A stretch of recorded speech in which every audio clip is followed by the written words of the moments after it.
आज हम हिंदी पाठ्य पुस्तक गंगा के एक पाठ को पढ़ने जा रहे हैं जिसका शीर्षक है ऐसी भी बातें होती हैं।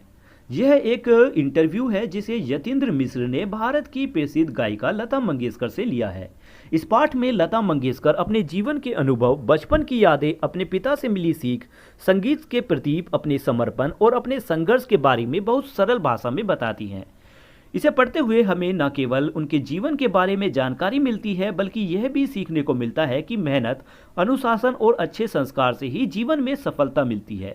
तो चलिए शुरू करते हैं आज के इस पाठ को। पंक्ति दर पंक्ति इस पाठ को पढ़ेंगे और आसान भाषा में इसे समझेंगे। पाठ के इस भाग में लेखक यतीन्द्र मिश्र के बारे में बताया गया है। यतीन्द्र मिश्र का जन्म 1977 में अयोध्या, उत्तर प्रदेश में हुआ। उन्होंने अपनी पढ़ाई लखनऊ विश्वविद्यालय से की और हिंदी में एमए किया। उन्हें सिर्फ पढ़ाई ही नहीं बल्कि कविता, संगीत और दूसरी कलाओं में भी बहुत रुचि है। इसके साथ ही वे समाज और संस्कृति के अलग अलग क्षेत्रों में गहरी रुचि रखती हैं, यानी गहरी दिलचस्पी रखती हैं। आगे इस भाग में उनकी रचनाओं के बारे में बताया गया है कि यतीन्द्र मिश्र के 3 कविता संग्रह प्रकाशित हो चुकी हैं। यदा कदा, अयोध्या तथा अन्य कविताएं और इंद्रधनुष पर आलाप। इसके अलावा उन्होंने प्रसिद्ध शास्त्रीय गायिका गिरिजा देवी के जीवन और उनके संगीत अभ्यास पर गिरिजा नाम की एक पुस्तक भी लिखी। उन्होंने रीतिकाल के प्रसिद्ध कवि बिहारी की रचनाओं का संग्रह यानी ग्रंथावली भी 2000 में सह संपादन किया। मतलब उनकी संग्रह को फिर से सुधार किया और फिर से प्रकाशित किया। फिर आगे इस भाग में उनके दूसरे कार्यों के बारे में बताया गया है कि उन्होंने कुंवर नारायण पर आधारित 2 पुस्तकें भी लिखी। इसके अलावा उन्होंने स्पीक मेके के विरासत 2001 कार्यक्रम के लिए कला से जुड़ी एक यात्रा का संपादन किया। आजकल वे स्वतंत्र रूप से लेखन कर रही हैं और साथ ही सहचार नाम की अर्धवार्षिक पत्रिका का संपादन भी कर रही हैं, यानी गलत शब्दों का सुधार और उनका जांच करने का काम। अगले भाग में लता मंगेशकर के बारे में है। यहाँ कहा गया है कि मेरी आवाज़ ही मेरी पहचान है, यानी इसका अर्थ है कि उनकी पहचान उनकी आवाज़ से है। लता मंगेशकर सिर्फ भारत में ही नहीं बल्कि पूरी दुनिया में अपनी पहचान बनाई। उन्हें भारत रत्न से सम्मानित किया गया। वे इतनी महान गायिका है कि अगर उनके बारे में बात ना की जाए तो भारतीय संगीत की चर्चा अधूरी मानी जाती है।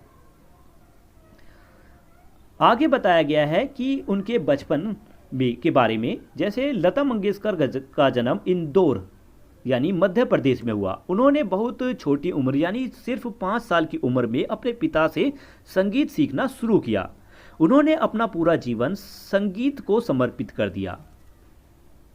लता मंगेशकर के जीवन में कई मुश्किलें और संघर्ष भी आए, लेकिन उन्होंने इन सब के बावजूद संगीत और अपने परिवार के प्रति जिम्मेदारी को बहुत अच्छे से निभाया।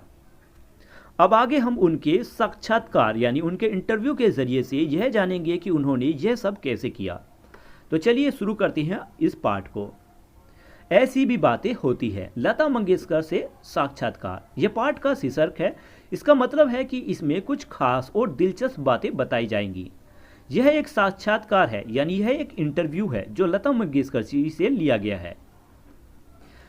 लिखा है यतीन्द्र मिश्र, यानी यहाँ यतीन्द्र मिश्र लता मंगेशकर जी से बातचीत शुरू कर रहे हैं।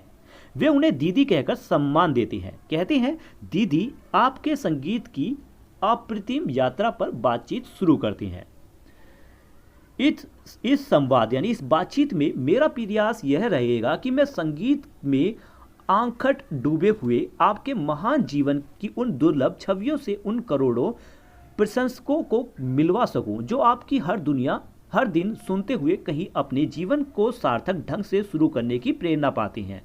आप अगर तैयार हो तो मैं इसे ऐसे असंख्य शुभ चिंतकों, आपके संगीत के प्रति दीवानगी की हद तक समर्पित श्रोतों और फिल्म संगीत के प्रति आदर का भाव रखने वाले तमाम देशवासियों की ओर से प्रणाम करते हुए आपसे प्रश्न पूछना चाहूँगा।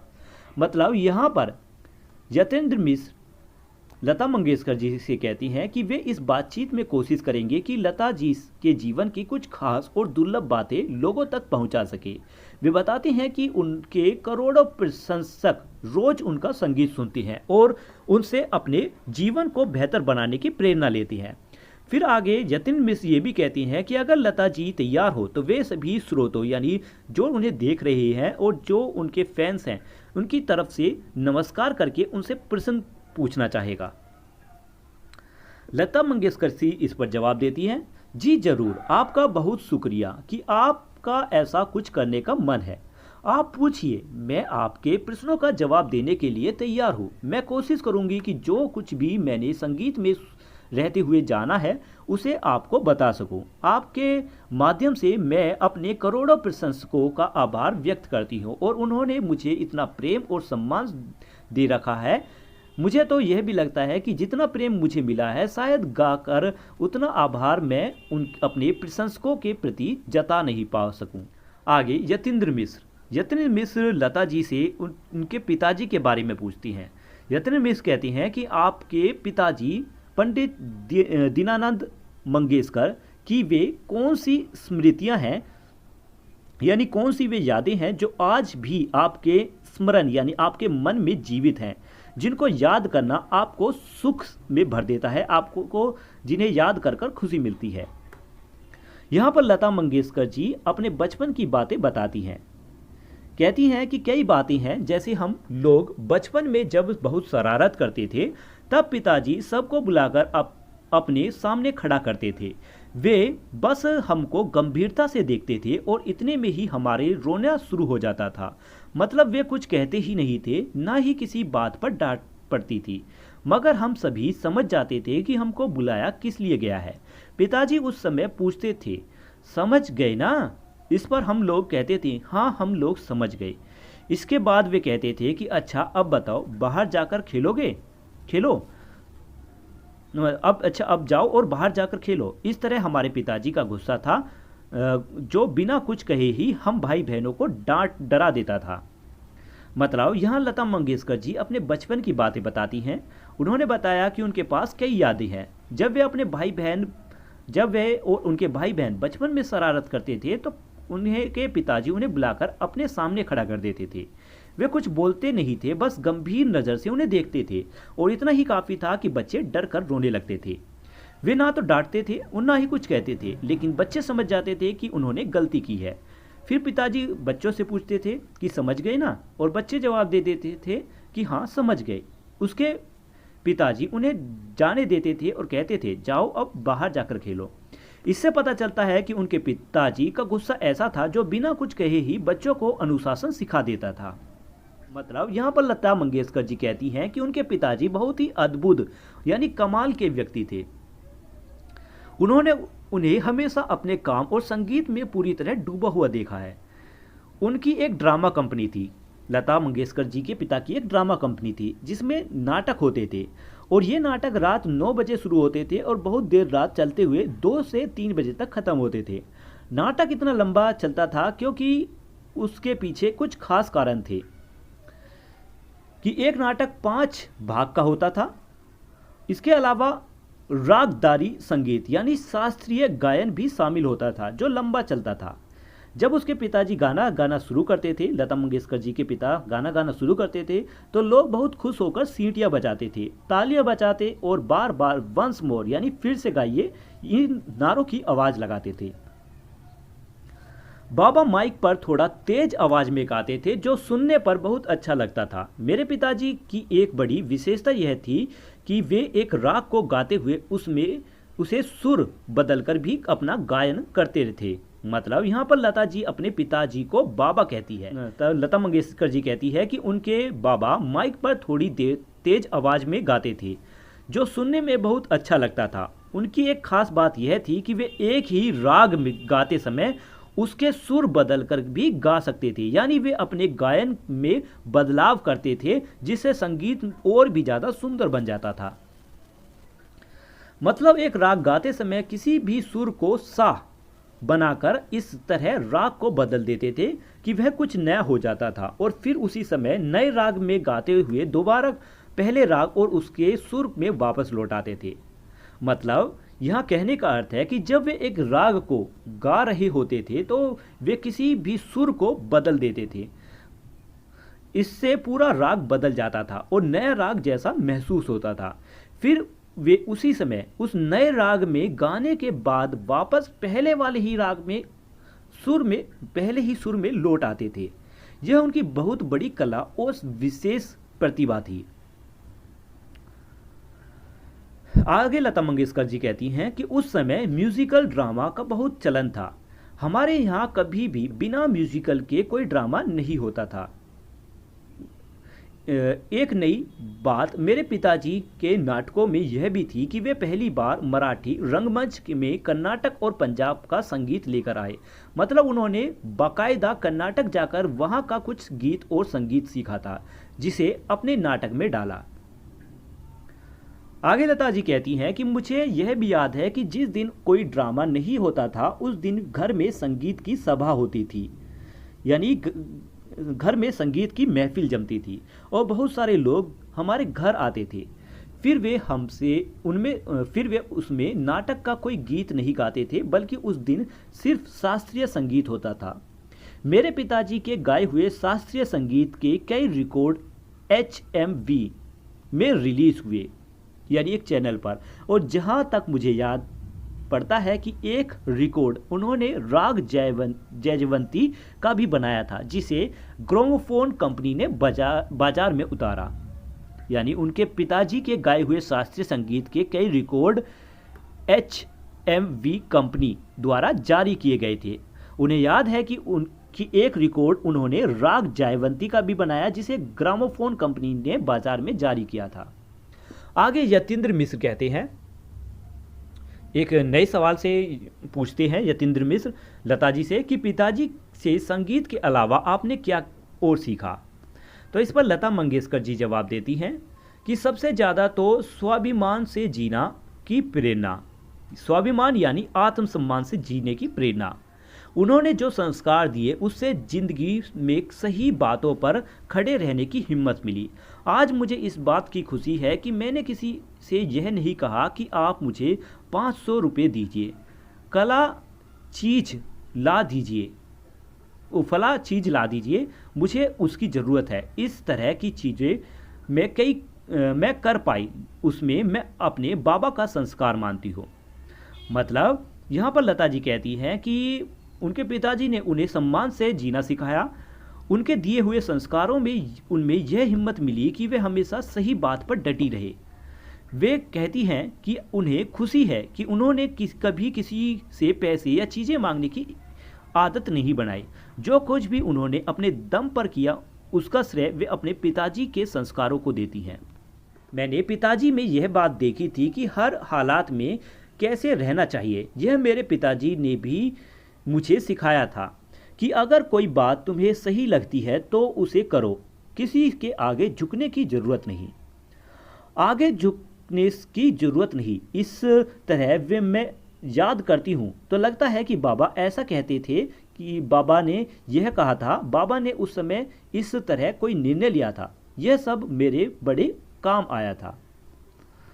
हमने हर तरह के दिन देखे थे। पिताजी की कंपनी जब अच्छी चलती थी तो हम सब लोग बड़े शान से रहते थे। फिर पिताजी के निधन के बाद हमें यह भी देखना पड़ा कि बुरे हालात में कैसा जीना होता है। मेरी माँ का भी वही संस्कार था कि कैसे भी स्वाभिमान के साथ जी लेना है।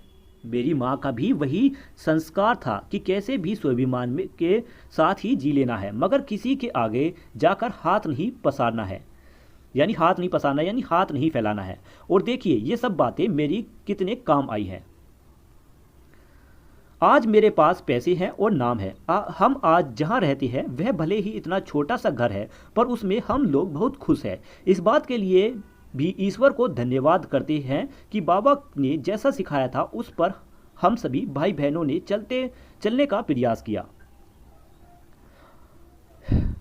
फिर यहाँ पर यतीन्द्र मिश्र लता जी से एक और सवाल पूछते हैं कि बचपन में आप सभी भाई बहन फिल्में देखकर उसकी नकल उतारते थे, किसी खास फिल्म को देखकर उसकी नकल का स्मरण करेंगी, मतलब उसके बारे में बताएंगी।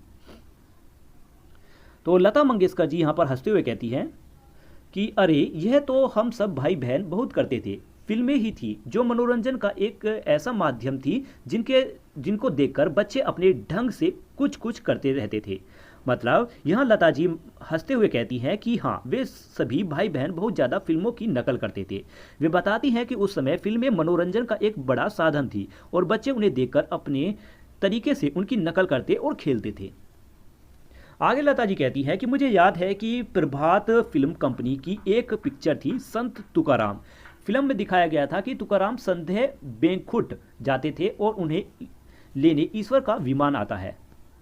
वह यह गीत गाते हुए स्वर्ग जाते हैं, अभी जातो अमूचा गाँव अमूचा राम अधवा, मतलब मैं अपने गांव जा रहा हूं, सभी लोग मेरा राम राम लीजिए। हम कमरे के घर भर के गद्दे तकिए के ऊपर एक रखकर ऊंचा स्वर्ग बनाते थे, जिस पर चढ़कर मैं बैठती थी और वहीं से यह गीत गाती थी। मतलब नीचे कमरे में मीना, मेरे फूफा का बेटा पंडीनाथ और आशा, ये तीनों तुकाराम के अनुयायी बनकर रोते थे और कहते थे हमें भी साथ ले लीजिए, हमें भी साथ ले लीजिए, खिलखिलाकर हंसती हैं। मतलब यहाँ पर लता जी बता रही हैं कि मीना और उनके फूफा का बेटा पंडीनाथ और आशा होते थे। ये तीनों लोग तुकाराम जी के भक्त बन जाते थे और रोते हुए कहते थे कि हमें भी अपने साथ ले चलिए। लता जी यहाँ बताते हुए हंसती हैं क्योंकि यह उनके बचपन का मज़ेदार खेल था। आगे लता जी कहती हैं कि उस समय उषा बहुत छोटी थी, इसीलिए वह इन नाटकों में नहीं रहती थी। यहाँ पर उषा इनकी छोटी बहन को बताया गया है कि उस समय उनकी छोटी बहन उषा बहुत छोटी थी, इसलिए वह उन नाटकों में नहीं रहती थी। यह तो सब होता था। हम बहुत सारी फिल्मों की नकल उतारते थे जिनमें धार्मिक फिल्में ज़्यादा होती थी, क्योंकि पिताजी धार्मिक और देशभक्ति की फिल्मों के अलावा दूसरी फिल्में नहीं देखने देते थे। उनका सख्त अनुशासन था और यह सब काम चोरी तब होता था जब पिताजी घर के बाहर हो और यह जान ना पाए कि घर में फिल्मों का खेल खेला जा रहा है। मतलब लता जी कहती हैं कि उनके पिताजी बहुत सख्त मिजाज के इंसान से, बहुत अनुशासन व्यक्ति थे, इसलिए वे लोग ये सब नाटक और नकल चुपके चुपके करते थे। और वे तभी ऐसा करते थे जब पिताजी घर पर नहीं होते थे, ताकि उन्हें पता न चले कि बच्चे फिल्मों की नकल कर रहे हैं। आगे यतीन्द्र मिश्र फिर से एक सवाल पूछते हैं, अगर किसी फिल्म में आपको अभिनय करने को कहा जाता तो वह कौन सी फिल्म होती जिसमें आप काम करना पसंद करती? यहाँ पर लता मंगेशकर जी कहती हैं कि नहीं, मैंने शुरू में तो फिल्मों में काम ही किया था और कुछ 6 या 7 फिल्मों में किया था। मैं बहुत छोटी थी उस समय जब फिल्मों की दुनिया में अभिनय के मार्फत ही आई। मतलब इस पंक्ति का अर्थ है कि मैं उस समय बहुत छोटी थी और फिल्मों में एक्टिंग के जरिए आई थी। मुझे कभी अच्छा नहीं लगा मेकअप करना, लाइट के सामने जाना, और काफ़ी लोग खड़े हैं तो उनके सामने कभी रो रहे हैं तो कभी हंस रहे हैं या गा भी रहे हैं, मुझे वह कभी अच्छा नहीं लगा। मतलब उन्हें मेकअप करना अच्छा नहीं लगता था, लाइट के सामने जाना अच्छा नहीं लगता था, और लोगों के सामने कभी रोना कभी हंसना या अभिनय करना भी अच्छा नहीं लगता था। इसीलिए उन्हें अभिनय यानी एक्टिंग में बिल्कुल भी रुचि नहीं थी। अच्छी फिल्मों को देखकर सराहने का जी जरूर करता है, मगर अभिनय करने के बारे में तो सोच भी नहीं सकती। मतलब लता जी कहती है कि उन्हें अच्छी फिल्में देखकर उनकी तारीफ करने का मन जरूर करता है, लेकिन खुद अभिनय करने के बारे में वे सोच भी नहीं सकती, यानी उन्हें एक्टिंग बिल्कुल भी पसंद नहीं आती। एक फिल्म हमारे यहाँ हिंदी और मराठी दोनों में बनी थी, छत्रपति शिवाजी। उसमें भालजी पेंडारकर थे जिन्हें मैं बाबा कहती थी। मैं उनके पास गई, हालांकि उस वक्त तक मैंने अभिनय का काम छोड़ दिया था, उस समय तक मैंने एक्टिंग का काम छोड़ दिया था। मैंने उनसे खुद कहा, बाबा मैं चाहती हूँ कि इस फिल्म का आखिरी का जो गाना है उसे में 2 लाइनें मैं भी आकर गाऊं। तो फिर मैंने उसके हिंदी और मराठी दोनों ही संस्करणों के बाद की 2 पंक्तियां गाई, जिन दृश्यों में मैं मौजूद भी हूं। मतलब उन्होंने उस फिल्म के हिंदी और मराठी दोनों वर्जन्स में अंत में 2 पंक्तियां गाई और उन दृश्यों में वे खुद भी दिखाई देती हैं। मैं छत्रपति शिवाजी को बहुत पसंद करती हूं, इसलिए बस इसी फिल्म के लिए मेरा मन हुआ कि भले ही एक दृश्य में सही मगर यहां रहा जा सकता है। आगे यतीन्द्र मिश्र अगला सवाल पूछती हैं कि उस दौर में आपके काम की परिस्थितियां कैसी थी? क्या वे आपके हिसाब से धीरे धीरे अनुकूल होती गई अथवा वैसे ही हमेशा की तरह एक चुनौती का सबब बनी रही जैसा कि वे संघर्ष के दिनों में थी? मतलब यहाँ यतीन्द्र मिश्र लता जी से पूछती हैं कि उनके काम के समय की परिस्थितियां कैसी थी। वे जानना चाहती हैं कि क्या समय के साथ हालात बेहतर होते गए या फिर हमेशा की तरह चुनौतियां और कठिनाइयां भी बनी रही जैसी शुरुआती संघर्ष के दिनों में थी। तो इस पर लता जी जवाब देती हैं कि यह कह पाना मुश्किल होगा कि मेरी परिस्थितियां कभी बहुत अच्छी या बुरी रही हो। मैं इन सब बातों पर ध्यान नहीं देती, बल्कि मैं उस जमाने से लेकर बात तक बहुत मेहनत से अपना काम करती थी। मुझे याद है कि मेरी रिकॉर्डिंग सुबह से रात तक चलती रहती थी। एक स्टूडियो से दूसरे और तीसरे स्टूडियो के चक्कर में ही पूरा दिन बीतता जाता था। मुझे अपने गाने और रिकॉर्डिंग के अलावा किसी दूसरी चीज की सुध नहीं रहती थी। मतलब इन लाइनों में बताया गया है कि लता जी कहती हैं कि यह बताना मुश्किल है कि उनके हालात बहुत अच्छे थे या बुरे। वे इन बातों पर ज़्यादा ध्यान नहीं देती थी, बल्कि हमेशा मेहनत से अपना काम करती थी। वे बताती हैं कि उनकी रिकॉर्डिंग सुबह से रात तक चलती रहती। पूरा दिन वे स्टूडियो के दूसरे और तीसरे स्टूडियो में जाती रहती थी। उन्हें अपने गाने और रिकॉर्डिंग के अलावा किसी और चीज़ का ध्यान नहीं रहता था। हमेशा यही बात दिमाग में घूमती थी कि किसी तरह बस मुझे अपने परिवार को देखना है। फिर वह रिकॉर्डिंग का वक्त हो गया, घर का खाली समय किसी तरह मैं अपने परिवार के लिए ज़्यादा से ज़्यादा काम करके उनकी ज़रूरतें पूरी कर सकती हूँ, इसी से सारा वक्त निकल जाता था। मतलब लता जी कहती हैं कि उनके दिमाग में हमेशा यही चलता था कि उन्हें अपने परिवार की देखभाल करनी है, चाहे वह रिकॉर्डिंग का समय हो या घर का खाली समय। वे यही सोचती थी कि कैसे वे ज़्यादा से ज़्यादा काम करके अपने परिवार की ज़रूरतें पूरी कर सके। इसी सोच ने उनका सारा समय बीत जाता था। आप मेरी परिस्थितियों के बारे में पूछ रहे हैं, तो बात तो यह है कि मुझे रिकॉर्डिंग से या असली तकलीफ से इतना फर्क नहीं पड़ता था जितना इस बात से कि आने वाले कल में मेरे कितने गीत रिकॉर्ड होने हैं। फला फिल्म के ख़त्म होने के साथ मुझे नई कॉन्टैक्ट की दूसरी नई फिल्म के गाने कब रिकॉर्ड करने हैं। मतलब लता जी कहती हैं कि उन्हें अपनी परिस्थितियों या कठिनाइयों से ज़्यादा फर्क नहीं पड़ता था। वे ज़्यादा ध्यान इस बात पर देती थी कि आने वाले समय में उन्हें कितने गाने रिकॉर्ड करने हैं, कौन सी फिल्म ख़त्म हो रही है और कौन सी नई फिल्म के लिए उन्हें कब गाना रिकॉर्ड करना है। यह उनके लिए ज़्यादा इम्पोर्टेंट था या महत्वपूर्ण था। यतीन्द्र मिश्र अगला सवाल पूछते हैं कि बचपन का कोई ऐसा सपना जिसे पूरा करने की हसरत मन में बहुत दिनों तक पलती रही हो। मतलब यहाँ यतीन्द्र मिश्र पूछती हैं कि क्या लता जी के बचपन में कोई ऐसा सपना था जिसे वे लंबे समय तक पूरा करना चाहती थी। तो लता मंगेशकर जी इस पर जवाब देती हैं कि ऐसा कोई सपना तो खास नहीं है, मगर आपको बचपन की एक बात बताती हूँ।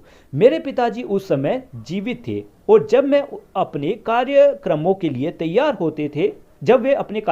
लिए तैयार होते थे तो उनको जितने मेडल मिलते थे वे अपने कपड़ों पर सीने के बाईं तरफ लगाते थे। वह जमाना ऐसा था जिसमें यह प्रचलन था कि कलाकार लोग अपने प्रदर्शनों में मिले हुए मेडल पहनकर ही बैठते थे। मुझे जगह तो याद नहीं, मगर यह ठीक से याद है कि पिताजी के अलावा बाहर के किसी कलाकार को जो सबसे पहले मैंने गाते हुए सुना वह पंडित कुमार गंधर्व थे। आगे लता जी कहती हैं कि कुमार गंधर्व जी जब काली शेरवानी पहनकर और अपने ढेर सारे मेडल लगाकर गाने के लिए बैठे तो वह बात मुझे बहुत पसंद आई। मुझे तब हमेशा यह लगता था कि जब मैं बड़ी हो जाऊंगी तब मुझे भी ऐसे ही मेडल मिलेंगे जिसे लगाकर किसी कार्यक्रम में मैं जाऊंगी। आगे यतीन्द्र मिश्र अगला सवाल पूछते हैं कि अगर हम समय के चक्र यानी टाइम मशीन में घुमाकर सन 1949 से सन 1950 में ले जाएं तो आपके फिल्मों में संबंधित संगीतिक जीवन की शुरुआत में खेमचंद प्रकाश, शंकर जयकिशन, हुसनलाल भगत राम जैसे म्यूजिकल डायरेक्टर आते हैं और आपको एक मजबूत जमीन बनाने के लिए आएंगे आने वाला, हवा में उड़ता जाए मेरा लाल, दुपट्टा मलमल का, बरसात और चले जाना नहीं नैनन मिला की बड़ी बहन जैसे गीत मिलते हैं। इससे एक नए युग का सृजन होता है जो कहीं आपके कद को बनाने में मददगार रहता है। मैं यह जानना चाहता हूं कि यदि उस जमाने में AR रहमान आए होते, जतिन ललित आए होते, शंकर एहसान लोई होते तो ये सारे गाने कैसे बनते? उस समय आएंगे आने वाला है की अहमियत कैसी होती? आसान भाषा में कहें तो यहाँ यतीन्द्र मिश्र एक कल्पना वाला सवाल पूछती हैं। वे पूछते हैं कि अगर उस समय में पीछे जाकर 1949 से 1950 के दौर में जाएं तो उस समय लता जी के साथ बड़े संगीतकार थे जैसे खेमचंद प्रकाश, शंकर जयकिशन और हुसनलाल भगत राम। उनके साथ लता जी बहुत प्रसिद्ध गाने मिले। उन गानों में शामिल है आएंगे आने वाला, हवा में उड़ता जाए, चले जाना नहीं, मतलब इस तरीके के बहुत सारे गाने। इन गानों से एक नए युग की शुरुआत हुई और लता जी का नाम बहुत बड़ा हो गया। फिर आगे यतीन्द्र मिश्र जी पूछते हैं कि अगर उस समय आज के संगीतकार जैसे AR रहमान, जतिन ललित, शंकर एहसान लोई होते तो ये गाने कैसे बनते और आएंगे आने वाला गाने की अहमियत कैसी होती? तो लता मंगेशकर जी हंसते हुए जवाब देती हैं कि बड़ा मज़ेदार प्रश्न है आपका। कहना मुश्किल है कि इस पर क्या बोलूं। समझ में नहीं आ रहा कि वाकई अगर ऐसा होता तो ये गाने कैसे बनते। यह विचार और कल्पना तो सुनने में अच्छी लगती है पर मैं पूरी तरह इसका आकलन नहीं कर सकती कि आएगा आने वाला को AR रहमान ने बनाया होता तो हवा में उड़ता जाए को जतिन ललित ने तो कैसा प्रभाव होता। यानी वे कहना चाहती हैं कि यह बताना मुश्किल है कि अगर ऐसा होता तो गाने कैसे बनते। यह सिर्फ एक कल्पना है जो सुनने में अच्छी लगती है लेकिन वह ये ठीक से नहीं बता सकती कि अगर इन गानों को आधुनिक संगीतकार बनाते यानी अब के संगीतकार बनाते तो उनका असर कैसा होता। मगर मैं इतना जरूर जानती हूँ कि कुछ बहुत बढ़िया होता या बिल्कुल दूसरे अंदाज में सामने आता जिसकी शायद धुन और तर्ज भी अलग होती। मैं आपसे प्रश्न करती हूँ कि जो मेरे गाने रहमान ने बनाए या जतिन ललित के लिए मैंने मेरे ख्वाबों में जो जाए दिलवाले दुल्हनिया ले जाएंगे गाया है उसे श्याम सुंदर जी, नौशाद साहब या अनिल विश्वास ने रचा होता तो आपके लिहाज में वे किस तरह होते। मतलब लता जी कहती हैं कि अगर आधुनिक संगीतकार उस समय होते मेरे समय में तो गाने या तो बहुत अच्छे बनते या फिर पूरी तरह अलग अंदाज में बनते। उनकी धुन और संगीत भी शायद अलग होती। फिर वे उल्टा उसी से प्रश्न पूछ लेती हैं। कहती हैं कि जो गाने उन्होंने आधुनिक संगीतकारों के साथ गाए अगर उन्हें पुराने संगीतकार जैसे श्याम सुंदर, नौशाद या अनिल विश्वास बनाते तो वे गाने कैसे होते। यह वाकई बहुत रोचक और सोचने वाली बात है कि समय के हेरफेर से हमारे गीतों का स्वभाव कैसा होता, यानी स्वभाव मतलब स्टाइल कैसे बदल जाता। इतना जरूर मैं कहना चाहूँगी कि पुराने समय में जब मैंने महल, बड़ी बहन, बरसात, तराना, बाजार और संग दिल जैसी फिल्मों के लिए पार्श्व गायन किया उस समय तकनीकी रूप से सिनेमा में बहुत तरक्की नहीं हुई थी। आएगा आने वाला में मुझे हॉल में बहुत दूर से चलकर दबे पांव रिकॉर्डिंग वाले माइक तक आना पड़ता था और उसी अनुपात में रिकॉर्डिंग के माइक का स्वर का उतार चढ़ाव कैद किया जाता था। मतलब लता जी बताती हैं कि आएंगे आने वाला गाने की रिकॉर्डिंग में उन्हें एक खास तरीका अपनाना पड़ता था। उन्हें हॉल में बहुत दूर से धीरे धीरे चलते हुए माइक तक आना होता था। जैसे जैसे वे माइक के पास आती थी उनकी आवाज़ का उतार चढ़ाव यानी धीरे से तेज होना रिकॉर्ड किया जाता था। यह उस समय की तकनीक का एक खास तरीका था। बहुत सारे ऐसे गाने मुझे याद है कि जिनमें कुछ विशेष प्रभावों को देने के लिए अनिल विश्वास, श्याम सुंदर, सचिन हुसैन, सलील चौधरी और श्री रामचंद्र के कुछ नए तरीके और अजीबोगरीब तरीके आजमाए गए थे, जिनसे गीतों में यह प्रभाव पैदा हो सका। मतलब लता जी कहती हैं कि उन्हें बहुत सारे गाने याद हैं जिनमें खास इफेक्ट लाने के लिए संगीतकारों ने नए और अलग अलग तरीके अपनाए। ये संगीतकार के नाम हैं। इन लोगों ने कभी कभी अनोखा और तरीके अपनाए जिसमें गाने के कुछ खास असर पैदा हुए, कुछ खास इफेक्ट पैदा हुए। आज जो स्थिति है और जिस तरह हमारी तकनीक विकसित हो चुकी है उसमें अगर इन लोगों को काम करने का मौका मिलता तब तो कमाल ही हो गया होता। न जाने कितना और अधिक एडवांस किस्म का ये संगीत रच पाते, आप सोच सकती हैं।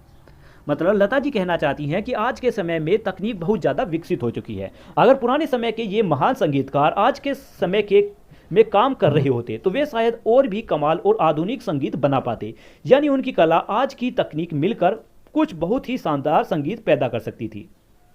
आगे लिखा है कि ठीक उसी तरह जैसा सुंदर और सत्य संगीत आज के संगीतकार बना रहे हैं, रहमान, जतिन, ललित, तमाम अन्य लोग अगर पीछे जाकर काम करते तो कितनी मुश्किलें आती और कितना संघर्ष करते हुए वे सब अपना गाना बनाते, इसका अंदाजा भी लगाया जा सकता है।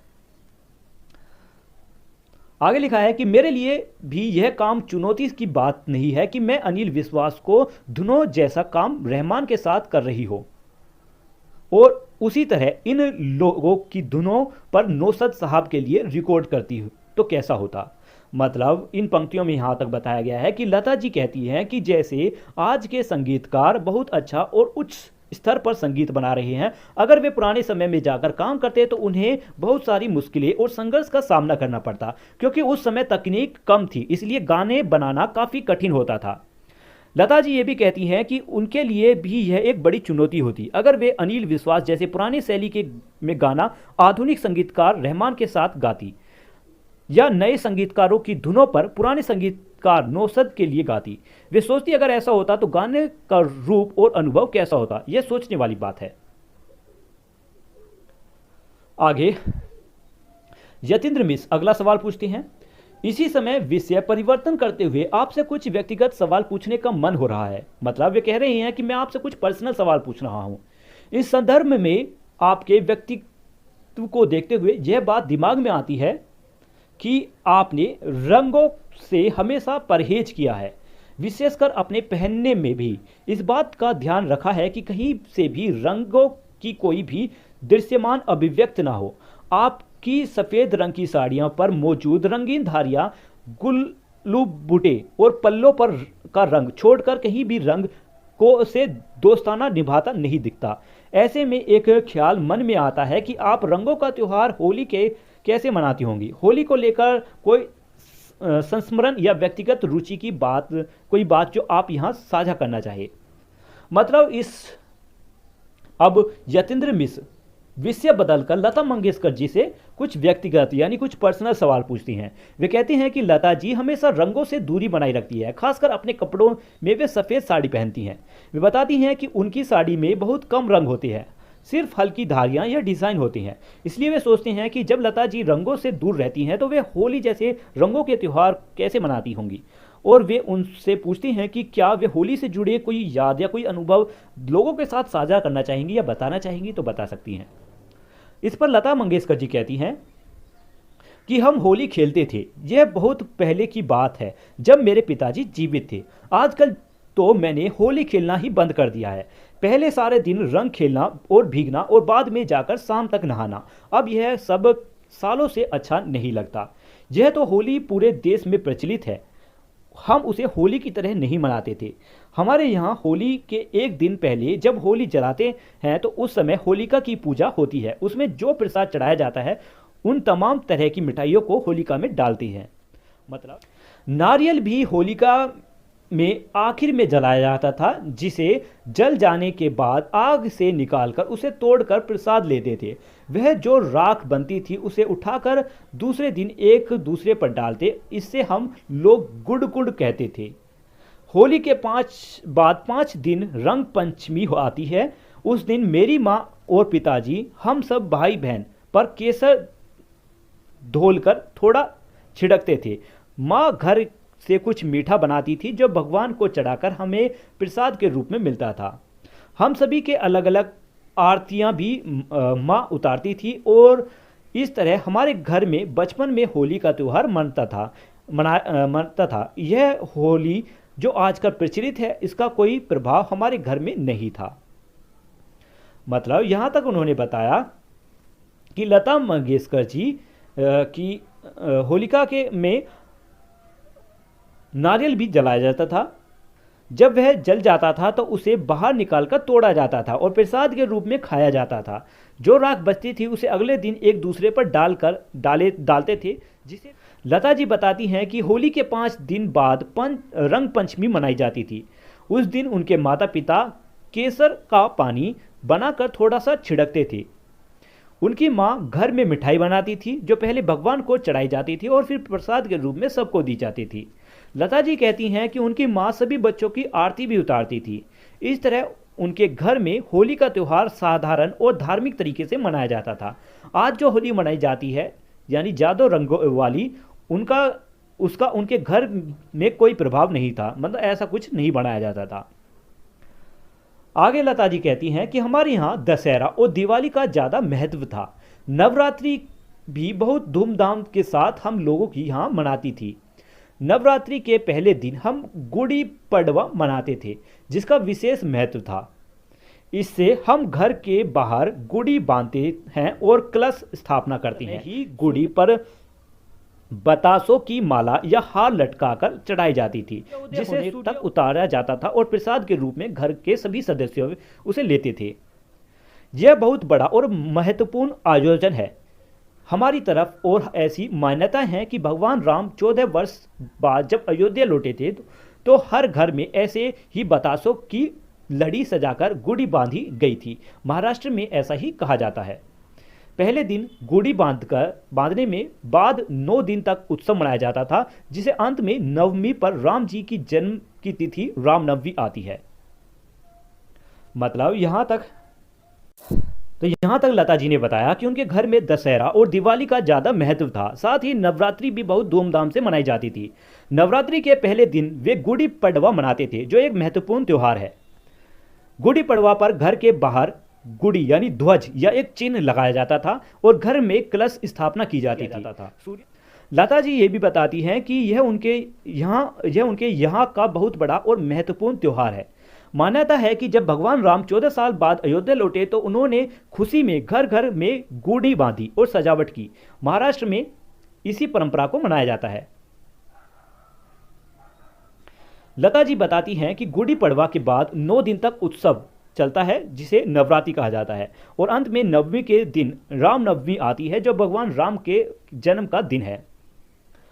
आगे लिखा है कि यह तो त्यौहार हम राम आगमन मानकर मनाते हैं, जबकि बाकी जगहों पर दुर्गा की आराधना में नवरात्रि होती है। महाराष्ट्र में उस तरह नवरात्र नहीं मनता जिस तरह गुजरात, उत्तर प्रदेश और राजस्थान में दुर्गा की आराधना में यह त्यौहार मनाया जाता है। आगे यतिन मिस अगला प्रश्न पूछते हैं कि त्यौहार की ऐसी कोई खास बात तो जो आपके शुरुआती जीवन में परंपरा की तरह निभती रही हो और जिसे आपके बाद में भी पूरी आत्मीयता के साथ निभाना जारी रखा।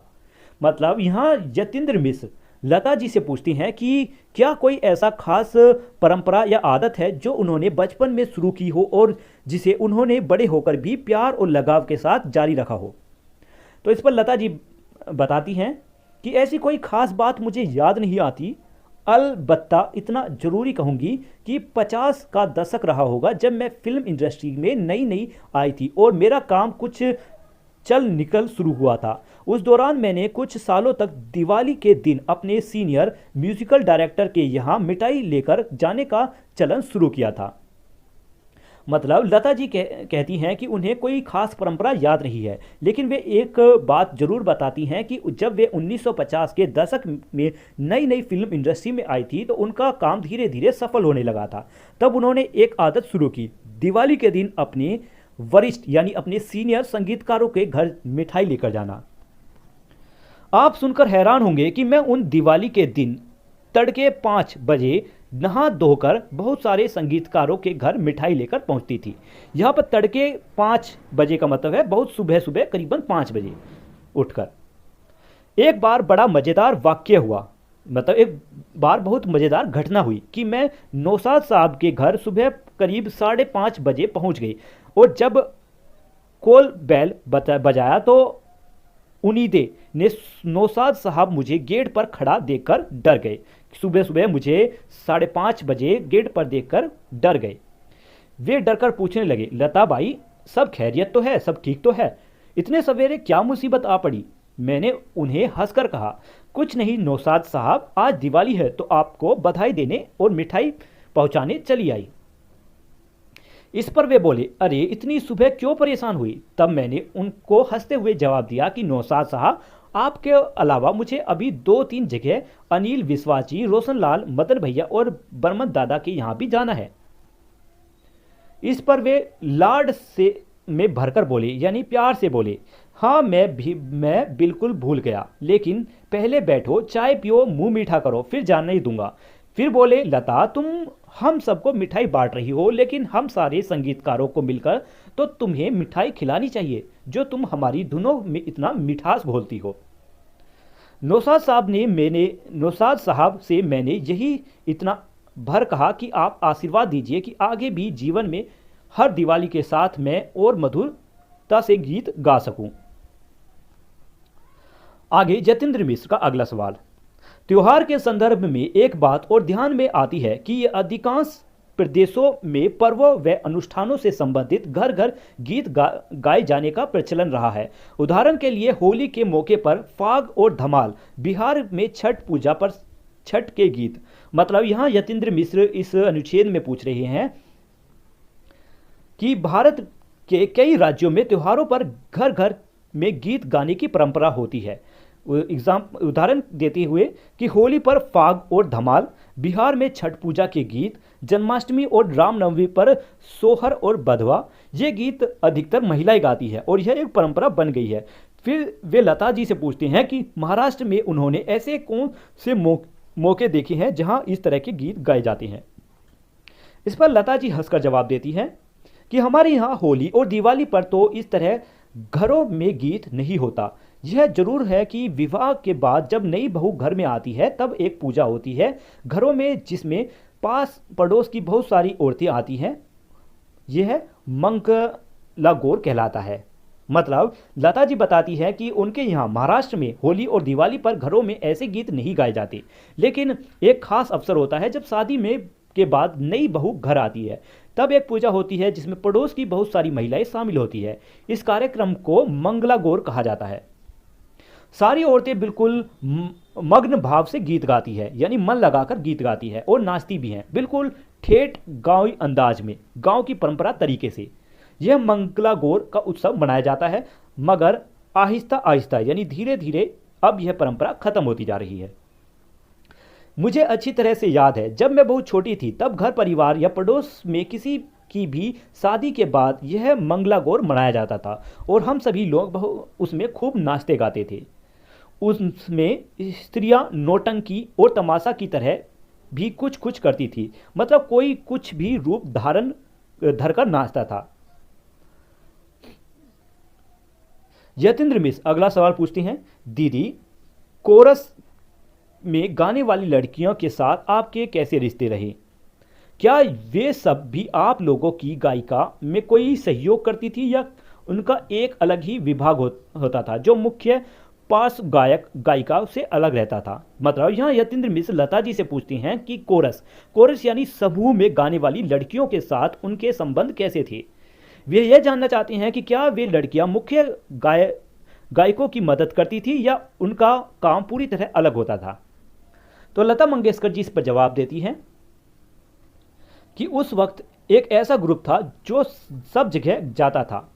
नौसद साहब के यहाँ, मदन मोहन जी के यहाँ, शंकर जयकिशन, आर डी बर्मन, लक्ष्मीकांत प्यारेलाल, ये जितने भी लोग थे सभी के यहाँ एक ही ग्रुप की लड़कियां थी जो कोरस में गाती थी, यानी एक ग्रुप में गाती थी। इसलिए सबसे मेल मुलाकात भी गहरी पहचान में बदल गई थी। मेरा कोरस की लड़कियों के साथ बहुत अच्छा संबंध था, मतलब जितनी भी लड़कियां थी वो बिल्कुल मेरे घर जैसी थी, सबका ही घर में आना जाना होता था। मीना की शादी जब कोल्हापुर में हुई तो कोरस की सारी लड़कियां और लड़के वहां आए थे और उन लोगों में वहां खूब गाने और डांस किया गया। जहां तक मुझे याद पड़ता है कि सन 1960 में जो ग्रुप कोरस गाने वाली का हमें मिला था वह लगभग 80 तक वैसे ही चला, यानी 1960 से शुरू हुआ और 1980 तक वह ग्रुप उनके साथ रहा। फिर उसमें कुछ लड़कियों ने गाना बंद कर दिया और कुछ लोगों ने छोड़ दिया। फिर 80 के बाद तो यह भी हो गया था कि कोरस वालों का म्यूजिकल पहले रिकॉर्ड हो जाता था, बाद में हम लोग जाकर अपने गाने गा जा आते थे। मतलब 1980 के बाद एक ऐसा बदलाव हुआ, पहले कोरस का संगीत यानी लड़कियों का ग्रुप का संगीत अलग से पहले ही रिकॉर्ड कर लिया जाता था, फिर बाद में मुख्य गायक जैसे लता मंगेशकर जी अपना हिस्सा गाने जाती थी। उससे पहले के दौर में पुरुष और स्त्रियां आवाज के कोरस हम लोगों के गीतों के साथ रिकॉर्ड होते थे, भले ही वह गाना ड्यूएट हो या फिर कोई सोलो सॉन्ग। मतलब पहले के समय में कोरस और मुख्य गायक, कोरस यानी जिसमें ग्रुप में गाया जाता है, और मुख्य गायक एक साथ रिकॉर्ड करते थे, चाहे गाना ड्यूएट हो यानी ड्यूएट जिसमें दो संगीतकार हो, या सोलो यानी जिसमें एक संगीतकार हो, कोरस हमेशा साथ में रिकॉर्ड होता था। अक्सर मुकेश भैया और मेरे गाने का किशोर कुमार और मेरे गानों में कोरस की लड़कियां साथ ही गाती थी। उनमें से कुछ के नाम तो मुझे अभी भी याद है। कुछ एक लड़कियां बहुत सुरीला गाती थी, जिनमें कविता, गांधारी, कल्याणी, सुमन और रेखा थी। लता जी को कोरस की कुछ लड़कियों के नाम अभी भी याद हैं, जैसे कविता, गंधारी, कल्याणी, सुमन, रेखा। ये बताती हैं कि ये लड़कियां बहुत अच्छी सुरीला गाती थी। आगे यह सब मुझे बड़ी भली और अच्छी लगती थी। कविता और गंधारी बहनें थी और दोनों साथ ही कोरस में गाती थी। आगे लता जी कहती हैं कि रेखा शादीशुदा बाल बच्चों वाली औरत थी जो अच्छी तरह से कोरस के साथ देती थी। कल्याणी की भी आवाज़ बहुत सुंदर थी। यह सब इतनी भली थी कि जब रिकॉर्डिंग के लिए आती थी तो अक्सर वहाँ स्टूडियो में ज़्यादा कुर्सियाँ नहीं होती थी। वे सब बड़े मज़े से ज़मीन पर बैठती थी और अक्सर मैं भी रिकॉर्डिंग में आकर वही ज़मीन पर बैठकर उन सभी के साथ बातें करती थी। यह मैं उन कोरस गाने वाली लड़कियों की बात कर रही हूँ जो बहुत शुरुआती दौर में लगभग 50 और 60 के दशक में संगीतकारों के यहाँ कोरस गाने के लिए आती थी। आजकल का मुझे कुछ मालूम नहीं। मतलब लता जी कह रही हैं कि वे जिन कोरस लड़कियों की बात कर रही हैं वे 1950 के से 1960 के दौर की हैं। आज के समय के बारे में उन्हें ज़्यादा जानकारी नहीं है।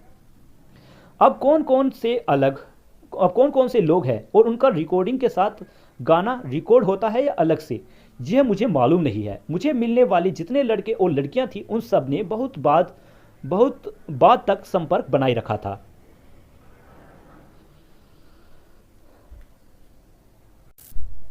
अब आगे फिर से यतीन्द्र मिश्र का सवाल। इस भाग में यतीन्द्र मिश्र संगीत की पुरानी परंपराओं की बात करती हैं।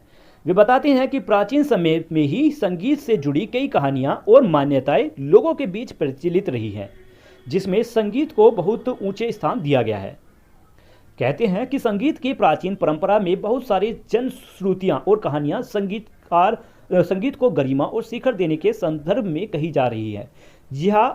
या हम इस तरह कह सकते हैं कि परंपरा में व्याप्त रही है। मसलन स्वामी हरिदास और तानसेन के युग में बहुत सारी कथा में यहाँ मान्यताएं प्रचलित रही है कि तानसेन के दीपक राग गाने में दिए जले उठते थे या उनकी मल्हार से बारिश होने लगती थी। इस तरह की अवधारणाओं पर आप किस तरह सोचती है? मतलब यतीन्द्र मिश्र कहते हैं कि प्राचीन समय से ही संगीत से जुड़ी कई कहानियां और मान्यताएं लोगों में के बीच प्रचलित रही हैं, जिनमें संगीत को बहुत ऊंचा स्थान दिया गया है। उदाहरण के तौर पर वे तानसेन और स्वामी हरिदास के बारे में भी बात करते हैं, जहां यह माना जाता था कि तानसेन के दीपक राग गाने से दीपक अपने आप जल उठते थे और मल्हार गाने से बारिश होने लगती थी। इन उदाहरणों के माध्यम से वे लता मंगेशकर से पूछना चाहती हैं कि क्या ये बात सच हो सकती है कि, और इस तरह की मान्यताओं के बारे में आपका क्या विचार है? लता मंगेशकर जी इस पर कहती है कि यह जिस जमाने की कथाएं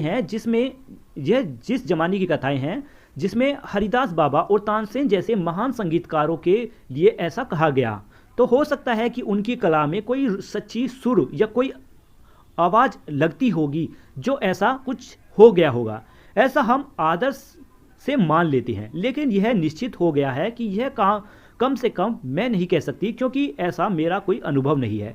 हालांकि मैं ये मानती हूँ कि संगीत में वह आध्यात्मिक शक्ति अवश्य है कि कुछ अप्रत्यक्ष या जरूर रच देती है, जिसे अनुभव भी कई बार हमें हुआ है।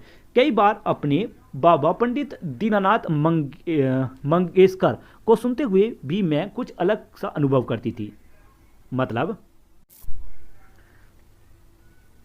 लता जी कहती हैं कि यह बात पुराने समय की है और उन महान संगीतकारों के बारे में ऐसी बातें कही जाती थी, तो हो सकता है कि उनकी कला में इतना प्रभावशाली यानी सच्चा सुर रहा हो कि ऐसा हुआ हो। लेकिन वे सब ये भी कहती हैं कि वे इसे पूरी तरह सच नहीं कह सकती, क्योंकि उनका खुद का ऐसा कोई अनुभव नहीं है। वे यह जरूर मानती हैं कि संगीत में आध्यात्मिक शक्ति होती है। संगीत कभी कभी ऐसे प्रभाव डालते हैं जो अचानक और ख़ास महसूस होता है।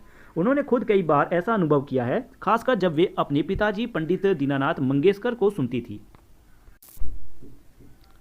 आगे लता मंगेशकर जी कहती हैं कि आपको एक वाक्य यानी एक घटना बताती हूँ कि मैं मुंबई में उस्ताद अली अकबर खां और पंडित रवि किशन का एक कॉन्सर्ट सुन रही थी। मैं श्रोतों यानी देखने वालों की पंक्तियों में बिल्कुल आगे बैठी अली अकबर भाई का वादन सुन रही थी। वे अत्यंत मंत्रमुग्ध किस्म का वादन कर रहे थे। तभी कुछ समय बीता होगा, मसलन 50 मिनट की ठन से उनके सरोद का एक तार टूटा और उन्हें बजाना बंद करना पड़ा। यहाँ से आगे मैं थोड़ा आसान शब्दों में बताता हूँ कि इस भाग में लता मंगेशकर एक घटना सुनाती हैं। वे बताती हैं कि एक बार वे मुंबई में उस्ताद अली अकबर खां और पंडित रवि किशन का कार्यक्रम सुन रही थी और सबसे आगे बैठी थी। अली अकबर खां बहुत मधुर संगीत बजा रहे थे, लेकिन कुछ समय बाद उनके वाग का एक तार टूट गया। इसके बावजूद वे लगभग 1 घंटे तक उसी स्थिति में संगीत बजाते रहे। कार्यक्रम खत्म होने के बाद लता जी उनसे मिली और कहा कि उनका वादन बहुत सुंदर था, लेकिन अगर तार न टूटता तो वो पूरा राग सुन पाती। इस पर अली अकबर खान ने बहुत गहरी बात कही कि जब सुर बहुत सच्चे हों तो तार टूट जाता है। यह बात लता जी को बहुत गहराई से प्रभावित करती है।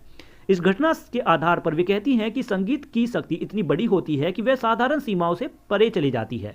इसलिए उन्हें लगता है कि तानसेन से जुड़ी कहानियां पूरी तरह असंभव नहीं है, क्योंकि संगीत में इतनी शक्ति हो सकती है कि वह प्रकृति को भी प्रभावित कर दे।